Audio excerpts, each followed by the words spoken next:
বিগত সরকারের রাজনৈতিক প্রতিহিংসায় যেসব ব্যবসায়ী ব্যবসা করতে না পারায় ঋণ খেলাপি হয়েছেন তাদের জন্য বিশেষ নীতি সহায়তা দেবে কেন্দ্রীয় ব্যাংক।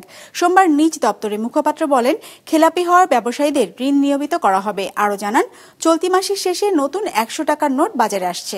ওয়ালটন এখন দেশের সীমানা পেরিয়ে পৌঁছে গিয়েছে ৫০টিরও বেশি দেশে। ওয়ালটন, ঘরে ঘরে বিশ্বজুড়ে।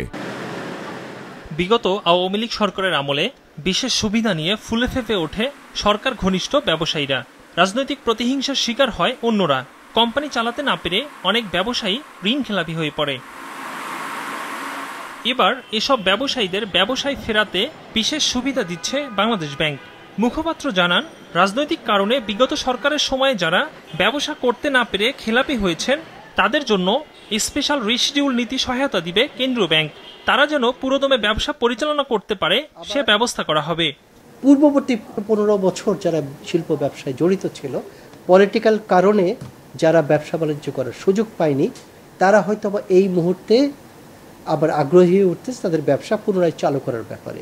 তো সেক্ষেত্রে একটা বাধা ছিল যে তারা অনেকেই বছরে ব্যবসা বন্ধ করার কারণে খেলাপি গ্রহীত হয়ে গিয়েছে।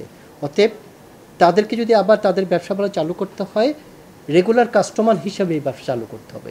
এই জন্য বাংলাদেশ ব্যাংক একটা নীতি সহায়তা, স্পেশাল রিশিডিউল দেওয়ার জন্য একটা নীতি সহায়তার কার্যক্রম গঠন করেছে। এদিকে চলতি মাসের শেষ সপ্তাহে নতুন নকশার ১০০ টাকার নোট বাজারে আসছে। নোটে থাকছে ৬০ গম্বুজ মসজিদ ও সুন্দরবনের ছবি। মুখপাত্র জানান, নতুন নকশার সব নোট আগস্টের মধ্যে চলে আসবে। এই মাসের শেষে ১০০ টাকার নতুন ডিজাইনের নোট আসার সম্ভাবনা রয়েছে এবং পরবর্তী মাসে ৫০০, ২০০ এবং ১০ টাকার নোট আসার সম্ভাবনা রয়েছে আগস্টের শেষার্ধে।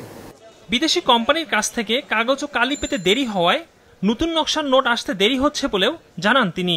স্পেশাল টাইপস অফ কাগজ, স্পেশাল টাইপস অফ কালি হাতে গোনা দুই একটি প্রতিষ্ঠান ওয়ার্ল্ডে করে। একরামুল ইসলাম খান, বিজনেস রিপোর্ট, মাছরাঙ্গা টেলিভিশন।